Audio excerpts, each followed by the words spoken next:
Welcome to the Politics of Everything. I'm Amber Daines, your host and podcast producer. This is a half hour of power, a podcast dropping every week where I unpack the politics of everything, from money to motherhood, nutrition to narcissism, startups to secularism, the environment, quality, and much, much more. Our guests are seasoned in the field or topic of their choice, even if you've not heard of them yet. This is a non-partisan show.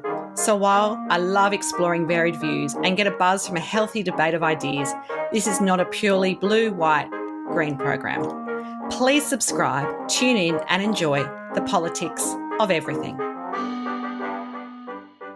Cities are amazing, built environments full of diversity, energy, culture and pace. What makes a city more livable, though, as cities get more crowded, traffic intensifies, and people struggle to find affordable housing close to their schools, workplaces, and communities that they know and love? Does a city need our refining to truly sing in 2022? Today, I'm speaking to Dr. Tammy Wong Hulbert, who I met almost 20 years ago when we worked together at Customs House on Sydney's iconic harbourside foreshore. She's now based in Victoria, an hour's flight from Sydney, and Tammy has a real sense of what makes cities livable. Tammy's an artist, curator and senior lecturer at RMIT University School of Art, Master of Arts, Arts Management specialising in curating. In 2021, she was a recipient of an Australian Council of University Art and Design Schools Research Innovation Award. Her research focuses on curating inclusive cities, enacted through collaborations with marginalised urban communities to unearth and care for their perspectives and build citizen participation through exhibitions and public art projects. These methodologies stem from Tammy's art practice, which focuses on expressing the multi-layered and fragmented spaces between cultures, a result of her position as a fourth-generation Australian of Chinese descent and living in a super diverse and post-colonial society. She has remained dedicated to increasing the dialogue around Australia's relationship to Asian and Chinese communities through her arts activity and has worked with a wide range of contemporary artists and communities in Australia and Asia in galleries, museums and public spaces during her career. Her most recent curatorial project was Becoming Home, Stories of Chinese Australians at Art Space Realm in Melbourne in Victoria. And she's currently working on an ArcLink project, Vital Arts, Skilling Young People for Their Futures, awarded in 2021. And welcome to the podcast, Tammy. I can't believe it's taken me so long to get you on the show. Thank you so much for inviting me. I'm very excited about this interview. Excellent. I can't believe I don't know this, but what did young Tammy want to be when she grew up? And we worked together for a couple of years and I never asked you that. So can you remember what you wanted to be as a kid and kind of did you get there? Before I jump into that, I'll just start by acknowledging the Wurundjeri people of the Kulin Nations as the traditional owners on the land on where I'm working today, and respectfully recognise their elders past, present and emerging. But just going back to that question, my childhood career ambitions, the only thing I actually remember from my childhood is identifying as a visual artist. And I remember adopting that identity even before going to school. It was who I thought I was and knew what I wanted to be. And I was a very hands-on child. I made things. I made everything. But it's also that identification with being an artist that actually really gave me my confidence as a child. And it was the tools that I used to discover the world. Excellent. Oh, that's amazing. It's just funny that you never ask friends or colleagues what they wanted to do. You know what I mean? It's sort of they just arrive and you go, oh, you must be on the path you're always meant to be on. So I'm always love asking people that. Yep. So in your view, what makes a city livable? And I guess how do we know that we're in one? Well, when I think about city livability, it actually means many different things to different people. And like more broadly, it can mean how accessible a city is to services, employment, education, infrastructure, housing, transport technology, access to the natural environment and public space. And you even mentioned that right in your introduction. And, of course, my area of expertise and interest is really in that access to arts and culture, which I see as a right to the city. And it's what I'm most focused on. I think livability comes from how much agency we have in participating in these various aspects of urban life. And cities that are livable are also diverse in population. There is an openness to engage with that diversity, which can lead to much more resilience in community relations. In my community engaged artistic work, I focus on working with marginalised communities to access arts and culture through participating in the creative process as collaborators or as part of an audience. It gives people an opportunity to reflect on, express ideas, contemplate new knowledge, consider new and different perspectives. And I see it as a way of connecting people to place in a more meaningful way and therefore making place potentially a more livable city. Yeah, that's great. I love that summary. I'm sure it's really complicated. And you mentioned inclusiveness as being such a big part of that livable city dynamic. Are there any examples that are maybe good and not so good in that modelling that you can share? Because I guess, most of the world cities that we know have a lot of inclusiveness in them because they're so diverse. They've kind of adapted over time. But there are probably some cities that are more homogenous in their cultural existence. And so, I guess without wanting to sort of label them good or bad, but, what makes something work better and more livable in that dynamic than not? Well, inclusiveness is certainly a really big part of making a city livable. And when communities feel they are included and participating, they also feel valued and they have a sense of belonging in that place. And, they feel a part of the fabric of the city community. For example, I guess thinking about Melbourne, where I live, I actually, Melbourne actually has won many awards for being a livable city. And from my own lived experience of being here, I do feel that it is a city where the community really looks at innovative approaches to give various underrepresented communities a platform to be included and to participate in broader society. Of course, there's always room for improvement, but I feel it's a very open society, and I've had many great opportunities here to work with arts workers and social workers and local governments to actually really try and build those relationships. My most recent project was actually with the city of Maroondah, and they actually reached out to me because they recognised that 20% of their community actually speaks Mandarin. They also were aware of those rising tensions that have been occurring over the last few years between the Australian and federal governments and how that's having an impact on their local community. And they wanted to do better with representing people that are part of their constituents. So, it was really interesting. People were so enthusiastic when I worked on that project. The participants themselves, they really wanted to be part of it. And also the audience members were just thrilled to be represented. So, as a child of an immigrant family, you did mention that you're a fourth generation Australian of Chinese descent. What do you make of how transferable those city living experiences are from one big city to another? I've obviously travelled widely like you have. Sydney, architecturally and where it is and how, lifestyle-wise is very different from, say, a modern Shanghai or a New York. But are there things that are kind of common in that kind of what makes those great cities great?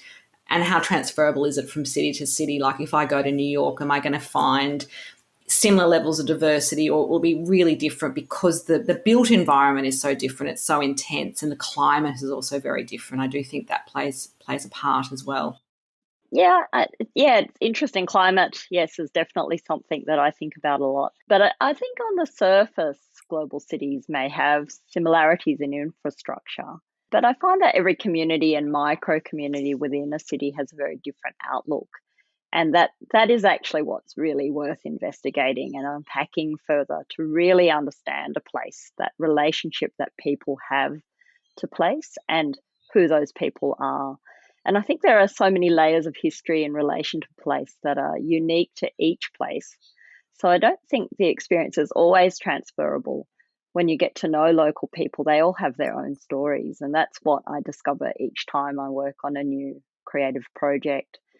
And for me, coming from the perspective of an immigrant family, I was born here and my family's been living here for over 5 generations from China, Macau, and Hong Kong. And we've been sort of back and forth between the generations. And so I certainly do see the many cultural layers, the super diversity of Australia in different cities, and how the layers of migration have had an impact on place. Also coming from Macau and Hong Kong, which were also both colonised by the Portuguese and the British, I often think about these parallel histories with Australia, in particular having another culture imposed on the Indigenous culture, the cultural hierarchy and power that exists in places, and losing access to cultural knowledge and the struggle to regain it, and how we value and perceive the Indigenous culture. These reflections on culture do influence me in wanting to work with immigrant children and families struggling to fit into Australian society. I try to show them the tools to reflect their and express their position and to own it and to become familiar with it and to therefore feel proud of where they come from. So, in terms of the tools, give us an example. What would that look like? How would you actually help unpack that or help them navigate that? Well, in past projects, I've, spent a lot of time with particular family members. One particular project I did in Doncaster, I worked with 11 Asian families from a particular school. The school actually had a huge new immigrant, sort of mostly Chinese sort of families joining the school, and the population was growing. And so we worked for 10 weeks on a creative project with the intention of actually exhibiting the work that we made together. But we used art as a way to have conversations about the way artists represent their voices. And so we spent a lot of time with the collection that existed at the City of Manningham, but we also talked about different artists and how they actually expressed their ideas. And then we actually made work together. We brainstormed ideas and we brainstormed their positions and actually used that to generate ideas for a shared project that we developed that ended up being exhibited in the gallery. Okay, that's a great example. That I can actually picture how that might work. I'm going to throw this out there, and this may not be your view, but I think for a lot of people, cities have in some ways become less vital to the way they exist in a daily basis during the last 2 years because of COVID-19. And I'm kind of one of those people now. I don't live in the city. I've moved out of Sydney to a semi-regional area. Many people in lockdown perhaps felt that cities in some ways were a bit prison-like for them. They didn't need to be close to the office, the traditional centre, the things where you might see theatre or you might go and have lunch with a friend or go and do all those things that cities offer weren't really accessible. So people sort of sought, particularly in Australia, more affordable housing and maybe major lifestyle changes, the tree change or sea change, as we like to call it. Now they're coming through the other side of that. There's been a lot of migration and movement away from cities, but does that affect the viability of cities long term? Do they need to offer us something more to be seen as livable? Well, yeah, that's a really great point. And I think, it's been incredibly hard, the pandemic period. And certainly global cities used to look very attractive before the pandemic, but I still question, have they become less vital? They're still here. The infrastructure's still here. And certainly I think that some communities have made that change into outer urban and regional areas more permanently. I actually moved to the peri-urban sort of edge of Melbourne even way before the pandemic. You're ahead of the trend, Tammy. Let's be honest. I was ahead of the trend. That's right. But I still actually think of the city as that expanded kind of space of the city, and I still rely on that urban infrastructure, even though I'm right at the edge. But part of the character of cities is that they're always in flux. The last exhibition I worked on, I discovered that the Cheong family that I was working with actually commissioned Walter Burley Griffin to master plan the suburb of Croydon in Melbourne in the 1920s to become the garden suburb. And part of it, the plan did actually eventuate, but it didn't quite totally eventuate. And that was actually a result of the Depression in the 1930s. They didn't actually sell all the land. So I think there might be ambitions for places to be a certain way. That may not always happen. But I do think that the role of urban centres will change and become more focused as places of leisure, gathering and socialising. They'll have a different role. And perhaps creative communities and social life will also be more distributed and localised throughout the city because people are inhabiting their local neighbourhoods in different ways since the pandemic. I don't know if I could say less vital, but I think the way we move around them and how we use them has definitely shifted, and that will evolve and transform.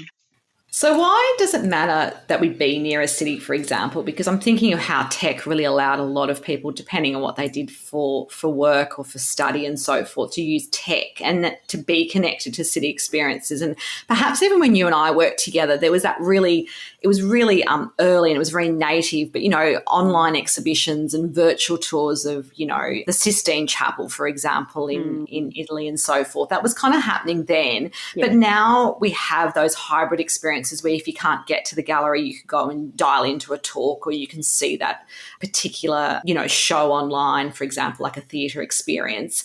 Mm-hmm. Does the tech kind of inhibit how city experiences can kind of evolve? Or does it actually help us because we have access to cities? Do we actually need to physically be there, I guess is the question, to really get the best out of a city? Yeah, well, I do think it's really interesting to hear you mention those examples. And I think what has changed because of the technology becoming so accessible is that we probably have more access to, international events. I mean, for example, I was able to speak to an audience in Abu Dhabi a few weeks ago. And, I think it's enabled those sorts of interactions that maybe were much harder to do in the past or wasn't so accessible. But I also think there are limitations to the technology as well. And I think that humans crave being in communities together face to face and not just sitting in front of a screen, which is quite exhausting and certainly not how I experience all the art forms. And after 2 years of developing projects and lecturing online, it's been such a relief for me to see real human beings during the rollout of my last exhibition, to actually see people smiling and emotionally responding to the content. I felt that sometimes online you just couldn't get that kind of response to your work. And, you're totally missing out on that whole embodied experience when you don't connect in real life, which is why it is important to get back into gallery spaces after a long absence. I wanted to feel again what my body felt like in a gallery space in relation to the artworks and the environment that we had created. And it's important to recognize that knowledge can come in many different forms and they can, be experienced by many senses.